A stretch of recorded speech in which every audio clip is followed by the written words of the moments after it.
So good morning. We have a few more people trickling in over the next couple of minutes, but I'll cover some logistics this morning. Welcome to the informational webinar for the LTER Network Office Synthesis Working Group Request for Proposals. Glad to see so many people turned out. We've heard a lot of great ideas kicking around already, so we're pretty excited about this call. I'm Marty Downs. I'm the director of the LTER Network Office. We've also got Frank Davis, who's the executive director, and Julian Brun, who's our scientific programmer on the call. Jen Cassell, who co-manages the synthesis process with Frank, was sorry she couldn't make it. She's in the field, but we wanted to be sure to have this first webinar early, so as people are thinking about their synthesis proposals, they can get any questions answered that they might have. So welcome. Frank is going to run through a short presentation about the RFP. It's fairly similar to the last two calls, but there are a few changes, and we wanted to make sure everybody was up to speed on those, and definitely wanted to invite an audience of people that maybe hadn't participated in the last two calls, or the last two calls for proposals. So we're pleased to have everybody here. We are recording this webinar, just so you know. We'll make it available online probably later today, but certainly within the next day or two. And everyone is muted on call-in, but when we get to a time for question and answer, there are two ways to ask questions. One is an option at the bottom of your screen that's labeled Q&A that lets you type in a question, and we'll see them and try and group them together into similar themes and then respond. If you have a question that you'd rather ask live, you can just go over to the participant panel, usually on the right-hand side of your app, and raise your hand, and I'll be monitoring those and acknowledge you, and you can just go ahead and speak your question. There will be a very short survey that appears sometime when there's a break in the action. It's only 3 questions. It's just so we can know who you are and what organizations you're from and where you're hearing about the call for proposals. So if you just quickly answer those questions, the window will go away and you can forget about it. And I believe that's it for the logistics, and I'll hand it off to Frank. Thank you, Marty. Hi, everyone. This will be 14 slides, fairly brief overview, essentially a recap of the RFP. Notice that the deadline for proposals is about 2 months out. Just by way of background, those of you who know us might know us as the Network Communications Office, but that will soon change to the LTER Network Office, or the LNO. We've just been renewed with a 5-year cooperative agreement with NSF. You can see the overall goals that we have here in terms of both the office, but also the synthesis call. And you'll also notice that we are located at NCs, and we collaborate closely with other NC staff and personnel to run the LNO. And NCs offers a lot of facilities and infrastructure to help us do that. So we can say what's fair game for proposals, and it's a pretty wide playing field here for you. We do emphasize the core areas in the LTER. There are those 5 core plus the 2 socio-ecological areas that were associated with the urban sites, but now more broadly can affect other LTER sites as well. But look at the last line just so that you know if there are other topical areas that you think are appropriate that can meet the other criteria for the proposals. We're certainly going to consider those as well. So who's eligible? And the only real constraint here is that we would not be funding for-profit private institutions as PIs in this. Actually, I should say, as far as I understand, you can have working group members who are from for-profit companies and so forth, just not as PIs of the working groups. And we should also say that we would certainly anticipate you'd include 1 or more LTER researchers, partly because we're asking you to take advantage of LTER data, and these are the people who know the data best, and also because we are trying to both foster coordination in synthetic research across the LTER network within the current community, but also between that community and others in the scientific world. There's a lot of reasons that we like to emphasize diversity, and we will certainly consider it. We just want to encourage you to think about ways of broadening participation in these synthetic working groups. And that could be gender, career stage, opportunities to include individuals from underrepresented institutions and groups. We really can help you with that if you want to talk to us beforehand in ways that you might be able to move forward with that goal in mind. One of the things we are asking people to think hard about, because it can take so much time out of a working group's effort, is the data and what data you're going to use. There's a requirement, and you really need to think carefully about the best use of LTER data from at least 2 sites, 2 or more sites. But you can also include data from other sources, from other networks, from individual researchers. One thing that the groups will do is you will produce derived products. So we're asking you for those new data products that come out of the efforts of the group to comply with our data access policy and to document those new derived data, make them available for reuse. Those are often extremely valuable products from the working groups. There are a handful of differences from the previous solicitations, and I would just point out a few here. We are asking you to think in advance about the data that you're going to need to do the work.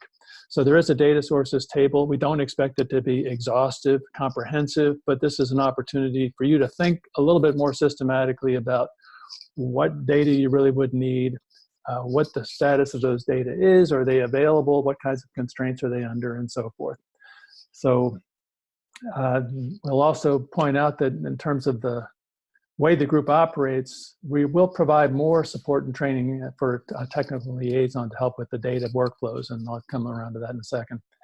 And take a look at some of the resources that are online now through the LNO site, synthesis resources. That's a nice compilation of sort of best practices and advice and so forth. So the technical liaison, this is basically to help Julian Brun, who's on the call, and NC staff and LTER staff kind of have a point person to work with in the working group. So this is a person who helps us try to understand the group's computing needs, the collaboration capacity and capabilities for project management, collaborative workspace, data management and processing, analytical needs.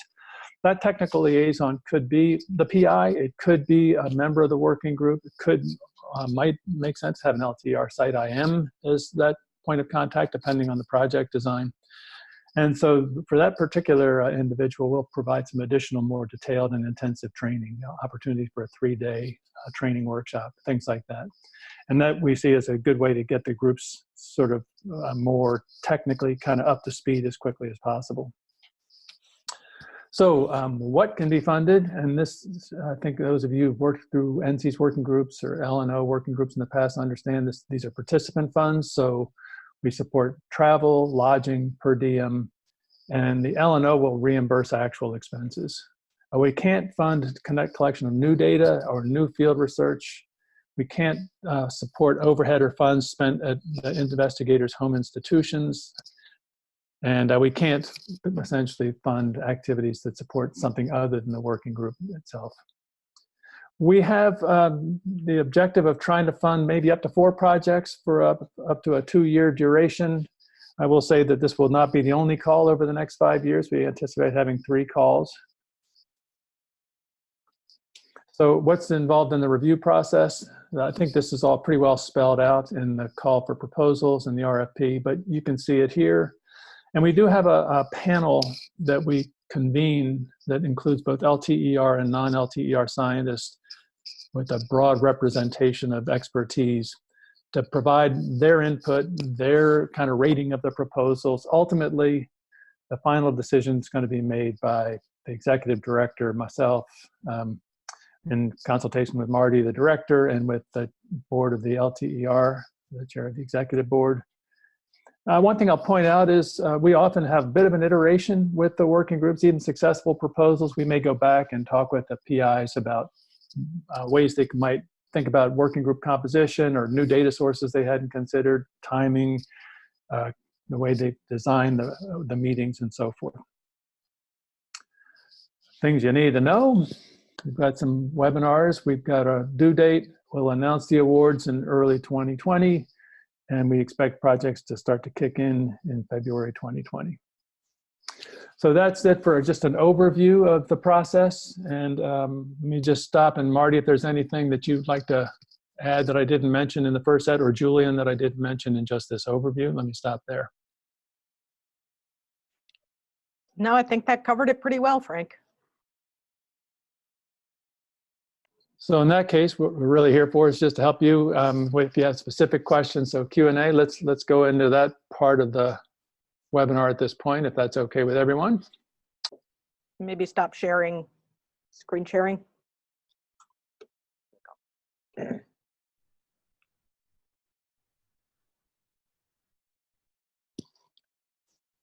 We have a first question from Julie Dahl. Is preference given if more sites are involved as opposed to just 2 sites?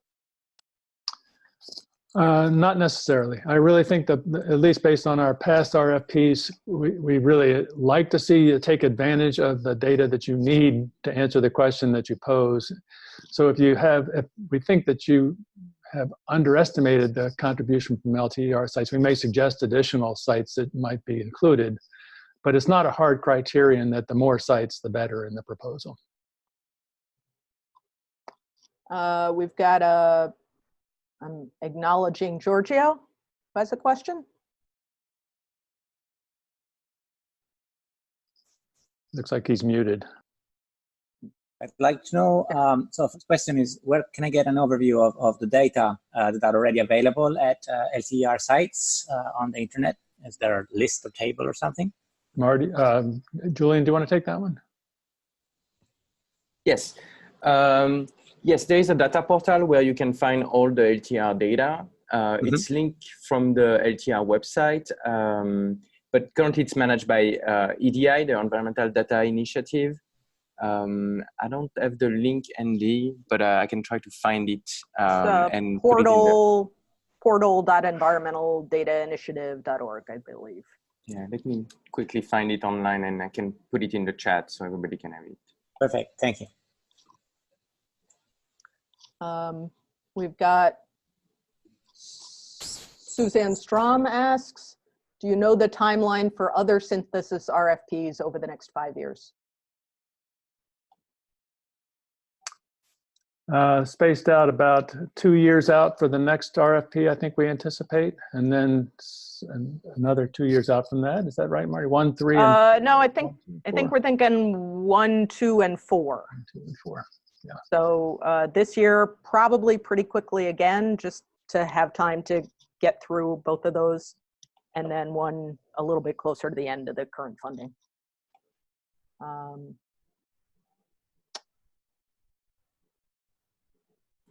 Andrew Felton asks, typical or desired working group size? Let me take a first crack at that one. We have designed our budget to support a group of 12 to meet 3 times. My suggestion is to think pretty carefully about the actual way you want to deploy resources. For example, you might have a group of a smaller set of, the lead PIs and core group and technical liaison first before you have the entire group meet. You might have different composition of groups through the course of the project, if that makes sense. You might have a meeting in which your entire group meets, but then a handful of people stay on for longer to get some of the work done early on in the project. One thing I will suggest, though, as you think this through, there is this overall constraint on the size of the activity. Deploy it as you best see fit for the project you have in mind. I would advise get your group together, though, at NCs for your first meeting relatively early on. As a general rule, that's the face-to-face meeting to kind of get things going and get your priorities set and so forth is quite important. From Denny Fernandez, could an educational training research project using LTER data with undergraduate students be viable? Marty, I'm going to let you think about that one with us. I think the emphasis is on synthesis. I mean, this is a synthesis call, so new research is not eligible. For an educational training project, it clearly would have to have a strong synthesis research component. So I think there are some, it's not completely out of the question, but there are some big hurdles to overcome there.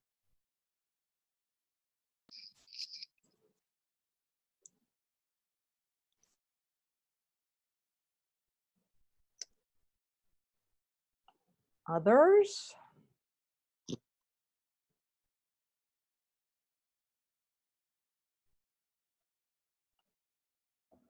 Okay, while people are thinking about that, I'm just gonna put out the poll. And give you a chance to mull over any more questions. On that last question, Marty, I don't know whether there was a DGS angle in there at all. Do we want to talk about that? Oh, that's a good question. So, yeah, go ahead. Yeah. So one approach that we've used in the past at NCEAS is distributed graduate seminars, which are, it's a little bit different model than what people sometimes think of as a distributed graduate seminar. It involves bringing a group of first faculty together who are interested in teaching individual seminars at institutions. And each of those institutions takes on one piece of a larger problem to gather the data and do the synthesis, and the whole group coordinates through the synthesis working group. So it actually can tackle some huge undertakings, because you've got a lot of manpower and a lot of people focused on the same question. And then the process wraps up with bringing a couple of the students from each of those sites together. It's also often prefaced with a series of webinars to kind of bring everybody to the same place. And we would be open to proposing that kind of a process as one of these working groups. The cost is relatively similar. It would need to make sense for whatever the question was, and it would need to be a synthesis question. Also have a question from Andrew Felton. And I think you're unmuted, Andrew. Andrew?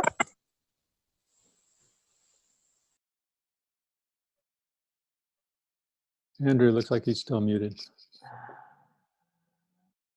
It's very slow response.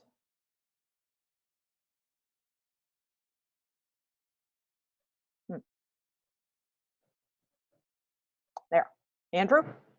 Yeah, I don't know where that came from. I don't actually have a question. Oh, okay. I'm sorry. I can No sure problem. think of one though, if nobody else has one. No, that's fine.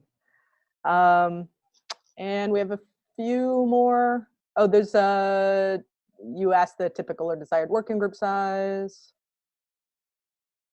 Jeff Blanchard asks, is there a data specialist statistician to work with at NCEAS? Julian, you want to take that one? Yes. So we have two different set of help. So the support we are providing to the working group through our team is oriented on helping you in terms of data processing and data harmonization. Often the working group members are the one who are leading the analytical phase of the project. This being said, myself, I have certain expertise as a data scientist in different type of analysis. So we can definitely help the working group in that regard. It's kind of an ad hoc support, meaning it's on request. People are requesting help because they are facing some challenges. But we are also providing some training, and even more so this round in terms of data science. This being said, we can't cover all the type of analysis that are possible to do in the environmental sciences, but we also definitely have expertise in the working group within NCEAS in this field. But I would say the most of our support is helping you to handle your data challenges. You will have very heterogeneous data sets. So harmonizing all these different data sets into one big one where you can run your analysis. And we also offer access to NC's analytical server. So when you want to scale your analysis to something that goes beyond your own personal machine, for example, we can offer access to NC's server that has like 96 CPU and 384 gigabytes of memory. And we are running RStudio, Jupyter Notebook. So that's the type of support that you can gain. We also have data science intern that can help you with some data cleaning. And we will also have this run a data science fellow that can also support you in more advanced work and analysis, helping myself to support you. This being said, we cannot substitute to the analytical the analyst of every working group. We don't have the capacity to do so. So you should make sure that on your working group you have some expertise in, regarding the type of analysis you want to conduct. Yeah.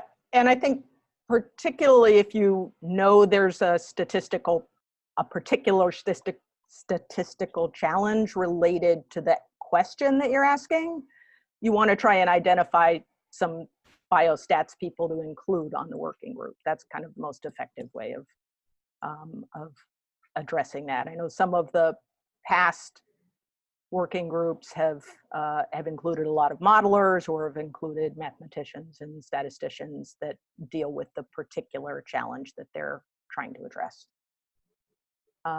We also have a question from Giorgio. What kind of researchers' diversity is evaluated? Gender, country, etc.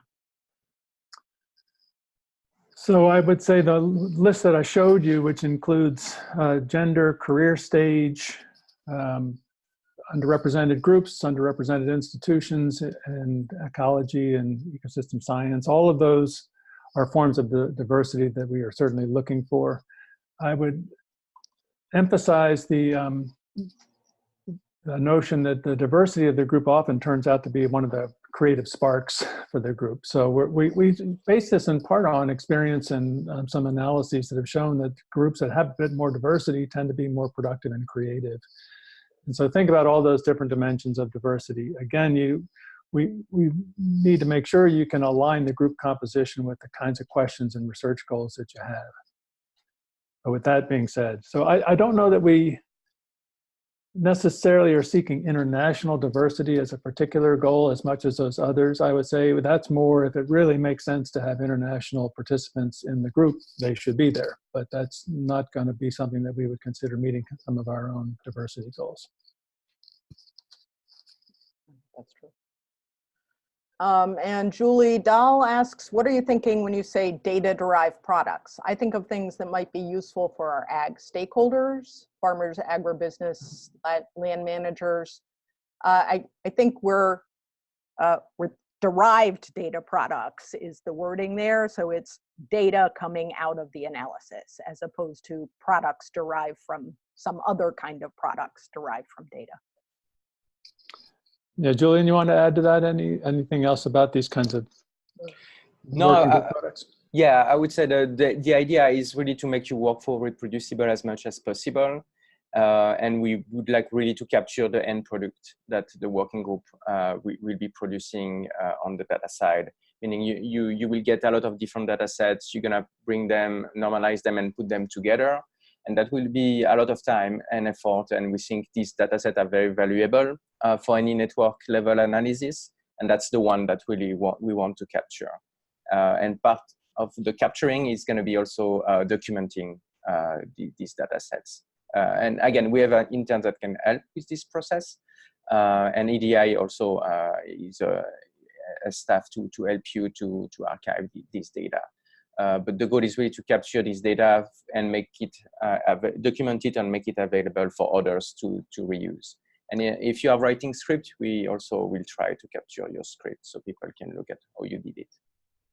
I think I also heard in that question that what the nature of the data, whether it's scientific databases or whether there might be other kinds of derived products that might be for other communities of use. So I think there to the extent that you produce products that might be used by stakeholders or by managers and so forth, that's also something we would welcome. I think the main question is it a derived database that can be made public and publicly available and accessible and well documented to support that kind of reuse? So certainly we're not excluding that kind of a data product as well. And a follow-up to that from Zhanyao Su, would data-derived products be an app or similar thing? I think certainly could be. Yeah, although I will add, if you are planning to do an app, expecting interactivity for the user and so on, you should also think about, we don't offer necessarily capacity of hosting the app through a web server or whatsoever. So that's something as part of your process of developing your project, you should think about is who will be developing this app and where would you host this app. That's always a challenge for a scientific web application. It's like a sustainability of it. So that's something we encourage you to think about upfront.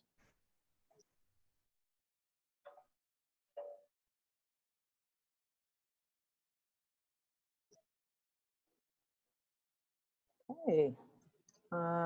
Questions seem to be dying down. Any last thoughts, comments, additional questions?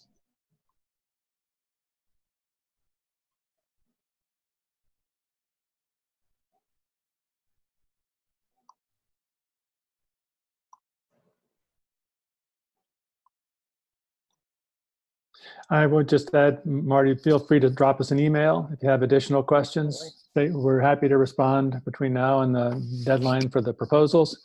And we really look forward to seeing what kinds of ideas you have, what you have in mind. And if any more come up, certainly email, and there will also be another webinar if there are other members of your group that want to learn more about the opportunity. All right. Thanks very much. Good to see everybody.